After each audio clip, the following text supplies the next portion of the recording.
All right, well, here with Erich Pratt. Of course, we all know him with Gun Owners of America. Good face. He was going to work through some story. I want to work through a story. Mm-hmm. How did we get here? You know, we were early in life. You, of course, started out, you were in college. Where did you go from there? How did you get to doing this? Because I'm sure that's a wonderful story. It's kind of a funny story because while I was certainly passionate about firearms, I had no desire to be involved in anything political. My father was executive director of Gun Owners of America for years, so we talked about all the political stuff at home, and he had served in the legislature, and I just absolutely hated politics with a passion. But I really didn't know, here I was a senior in college, and that's a time where you're getting ready to launch out into what you want to do, and I had no idea what I wanted to do.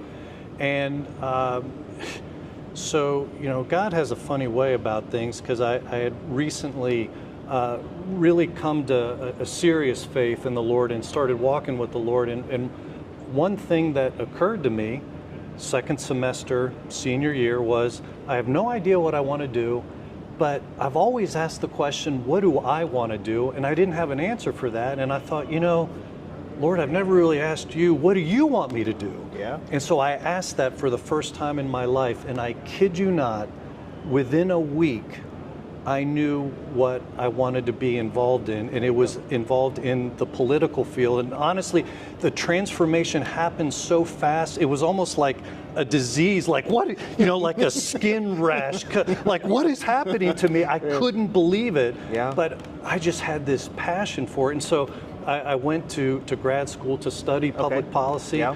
And when I graduated from there, man, I wanted to be involved in the defense of our Second Amendment rights. And so I started in 1990, and it's been, so much has happened since then. I mean, the 90s, getting victories was sparse time. Correct. Yeah, it was dry time. And now it's like victory after victory. I mean, it's a good time to be involved in the fight. Yeah, and I know right now you guys are leading the charge in our home state.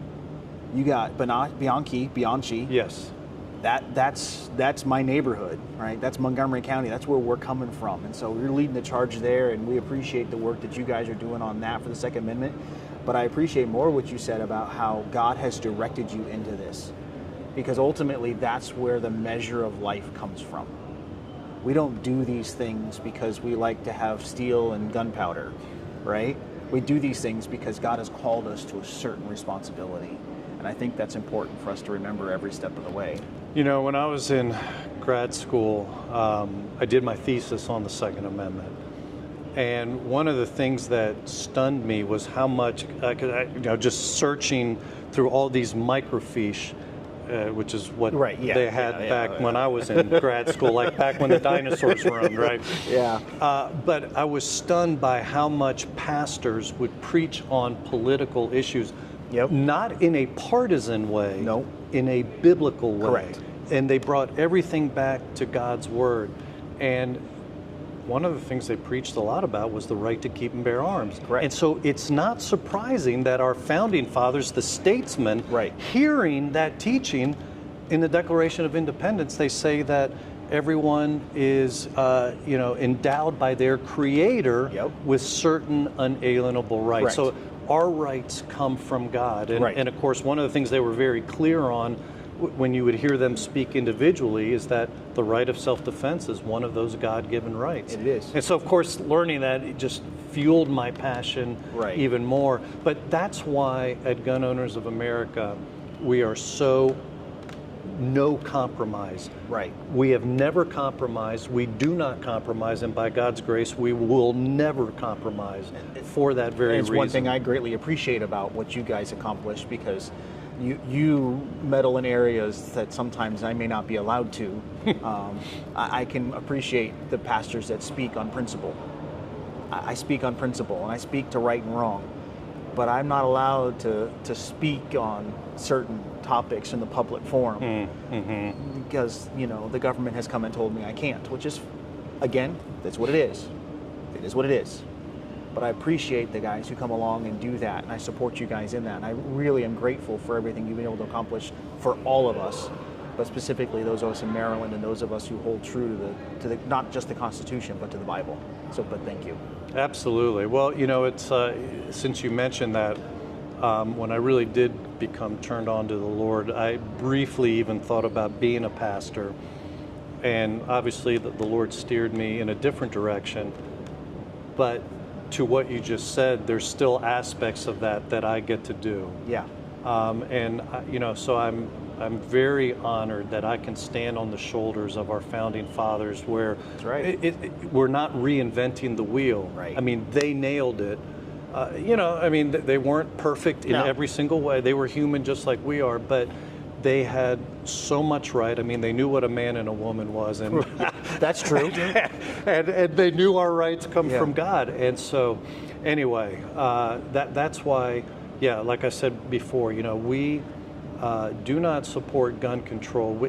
From the very beginning, Correct. we have pushed back against, even background checks, and Right. that surprises some people. I mean, first of all, we say, why should you have to prove your innocence to the government before you can exercise a God-given right? Correct. And number two, it doesn't even work. Have the background checks stopped bad guys from getting guns?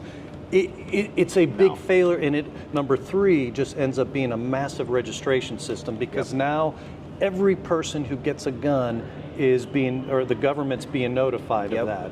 And what do we know? That historically, registration is a first step to Confiscation. Exactly. So, unfortunately, we've proven even as of late that registration exists. Yes. Because we know that there was a gentleman in Pennsylvania who, by a serial number, they found the family and they found the individual's name. That's stunning. Yes. And, that example right there, for the anti-gun lefties who want to disarm us because the government can protect us, on that day, the Secret Service has one job: to protect one guy. Right. One guy. Yep. And they weren't even able to do that well. What makes them think they're going to be able to protect over 300 million people well? It's just never going to. And of course, governments never have protected well. And if anything, disarm people then become subject to their government. Correct. And abuse by government. And Correct. that story has been told over and over and over again in many countries. Right. And that's why we fight so fiercely politically to keep our rights here. Yeah, and I appreciate that fight, because not only does that fight go to the Second Amendment, it goes to a lot of other things, and the same principles you're fighting on can be used elsewhere. And so I really appreciate you guys taking the stance you do, being strong in it, taking it on, and fighting the good fight for us. Well, thank you. So much appreciated, Eric. Absolutely, Matthew.